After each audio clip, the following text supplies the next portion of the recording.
আজ বুধবার ৮ই ফাল্গুন ২০২৪ সালের ২১শে ফেব্রুয়ারি। কুম্ভ রাশি, কুম্ভ লগ্ন, অ্যাকুয়ারিয়াস সাইন জাতক জাতিকাদের আজকের দিনটি কিন্তু এক প্রকার মধ্যম প্রকৃতির অতিবাহিত হতে চলেছে।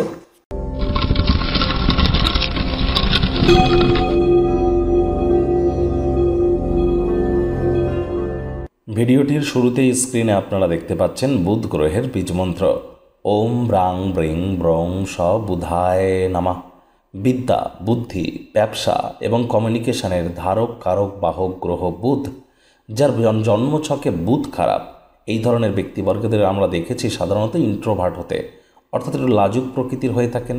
বয়স যদি 30 হয়, দেখতে হয়তো আপনার 40 বছরের মতো লাগে, অর্থাৎ আপনার বয়স ছাড়া ফেসের উপরে বয়সের প্রভাব বেশি পড়ে।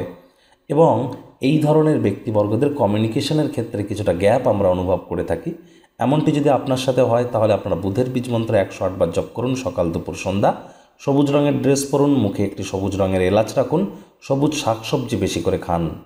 ভাগ্য মিটার আজ আপনাদের বলছে 5 আউট অফ 10 ভাগ্য আপনাদের অনুকূলেই থাকবে। সুতরাং দিনটি চড়াই উতরায়ের মধ্য দিয়েই কিন্তু অতিবাহিত হতে চলেছে।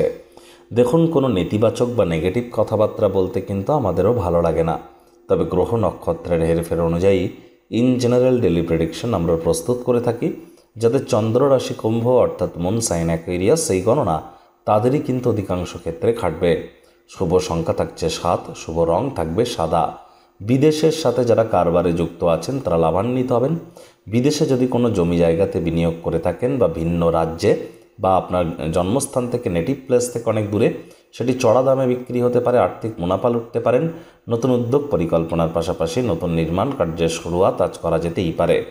চাকরিজীবী যারা আছেন, অফিসে কম কথা বলে কাজ বেশি করুন, মনের থেকে মস্তিষ্ককে বেশি দাম দিন। কোনো প্রকার অফিস পলিটিক্স বা গসিপিংয়ের অংশ যেন হবেন না, বসের কিন্তু কুনজরে পড়ে যেতে পারেন। রাজনীতিবিদ যারা আছেন, জনসংযোগ বৃদ্ধি করুন, কঠোর কায়িক পরিশ্রমের কোনো বিকল্পই নেই। শর্টকাট অবলম্বন করে আখেরে আপনারা খুব বেশি দূর এগিয়ে যেতে পারবেন না। শিক্ষার্থী বিদ্যার্থীদের পড়াশোনায় মনোযোগ আরও বৃদ্ধি করতে হবে। হাউস ওয়াইফ যারা আছেন, দিনের শুরুটা যতটা তাড়াতাড়ি করবেন সেটিই আপনাদের ক্ষেত্রে বেটার। সন্তান সন্ততি থেকে থাকলে তাদের এদিকে কঠোর সজাগ দৃষ্টি বজায় রাখুন। অসৎ সঙ্গে চলেই যেতে পারে, চোখে চোখ রেখে খুব ইজিলি মিথ্যে কথাও বলে দিতে পারে। আজ পরিবারের সদস্যরা আপনার মতামতগুলিকে সমর্থন করবে। গৃহের পরিবেশ শান্তিপূর্ণ, নির্ঝঞ্ঝাট থাকতেই পারে। আজ প্রেমিক প্রেমিকা, স্বামী স্ত্রীর রূঢ় বাক্যের প্রয়োগ, অশ্লীল ব্যবহার যেন করবেন না। তৃতীয় কোনো ব্যক্তিকে আপনাদের সম্পর্কের মধ্যে প্রবেশ করতে দিলে সম্পর্কের দুর্বলতা আরও বেড়ে যেতে পারে। শত্রুপক্ষ, বিরোধী পক্ষ আজ কিন্তু একটু হলেও শক্তিশালী থাকছে। সুতরাং এই বিষয়েও আপনাদেরকে অত্যন্ত সজাগ থাকার প্রয়োজন আছে।